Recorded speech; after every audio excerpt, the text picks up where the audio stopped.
Hi, this is Eric Sloof. We're at the Solutions Exchange and I'm joined by Duncan Epping. Hi Duncan, how are you? Hi Eric, I'm fine, how are you? I'm great, thank you. I lost my voice a little bit, but that's because of the partying.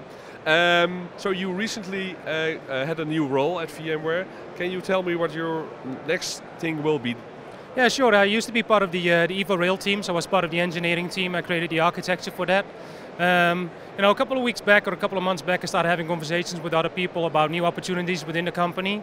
And one of the opportunities that I actually was very interested in was an opportunity within the Office of CTO.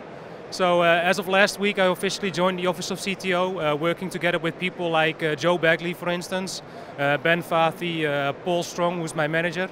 And my primary focus will be, I think, emerging markets, so things like Docker, things like OpenStack.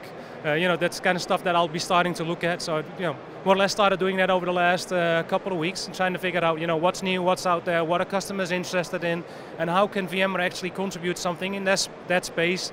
Do we need to change our products based on, the new developments, or, do we already have an offering that actually works for our customers? Right. So in the past you were more involved with customers and asking them what they want to have in a product, but now you're running more ahead in technology and see if they could use it in the future. Is that correct? Yeah, I would say it's more or less similar to what I did in the past, but now in the past it would always be like 1 or 2 years out.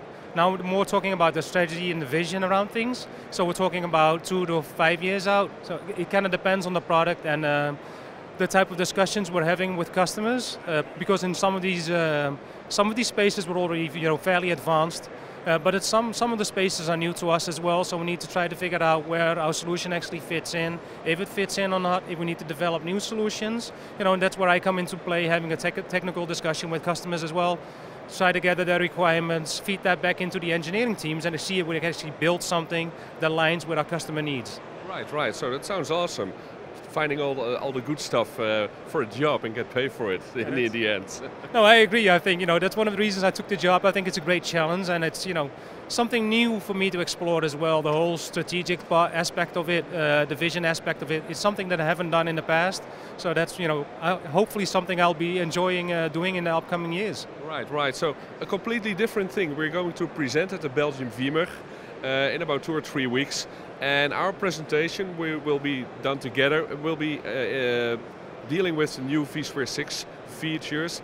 You're well known with HA. You've written a book about it together with Frank. HA is going to change in the future regarding the all path down detection. Can you tell me something more about that?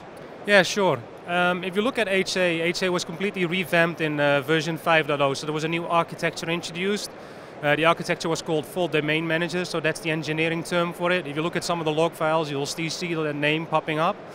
Some of the questions that our customers were asking, what if anything happens to my storage? What happens to my virtual machines then? If my storage fails, does anything happen to my virtual machines? Now, so far, we didn't really have a good response to that. So if you come into a scenario where you have an all paths down situation, which means that all of the connections to your storage system for that particular host are gone, your virtual machines would just sit there and do nothing, basically. So what you mean is that when a host gets isolated, normally the heartbeats on the storage are used to detect if the host is still up and running. But if those heartbeats are not received on the storage because the storage is also cut off, then you have an ESX host with virtual machines without any VMDKs, without any networking, just sitting there and waiting. So you want to detect that situation?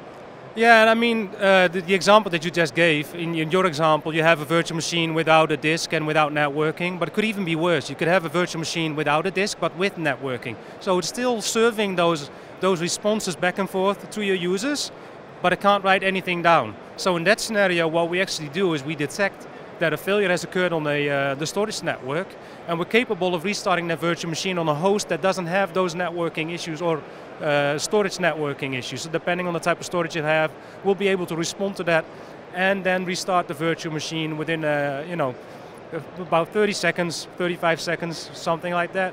So you give the network the opportunity to recover. If it's only a glitch, then the virtual machine won't be restarted on the other host. But if it's a serious problem, you can decide to restart it on another host in that case. Yeah, of course, there is a threshold, there's a timer that actually runs after 30, 35 seconds, I believe, from the top of my head. the timer actually times out, and the action will be taken by VMware HA. So the virtual machines will be restarted, and your workloads will be up and running again, which I think is a huge improvement over what we have today. Because today it just means that your virtual machine sit there and does nothing. Right, and I think it's also true that a lot of customers are not solely using Fibre channel anymore. Fibre channel over Ethernet is becoming much more commonly, or other IP storage solutions like NFS or iSCSI, and with this technique you can address those situations too. Yeah, I mean, when we started out doing virtualization, the majority of our customers were Fibre channel based. I think a lot of customers felt that NFS and iSCSI was performing as they felt it should be performing. But the majority of problems that we had in the past, or at least that there were in the past in terms of infrastructure, they've all been solved. So it's all over the place. Fibre channel over Ethernet, NFS-based storage solutions are quite common now. You see a lot of iSCSI solutions. You still see a lot of Fibre channel solutions. And for all of those solutions, we actually have an HA implementation, so we know how to detect those problems and we know how to respond to those problems as well. Cool, cool. So another thing we're going to address in our presentation is long-distance VMotion. And when we were preparing for this interview, you told me that a lot of people think that long-distance VMotion is a disaster recovery tool, but they're partially wrong because it can be used for something else. Yeah, that's a good question. I was actually watching the keynote, and of course, long-distance VMotion was mentioned in the keynote as being part of the beta.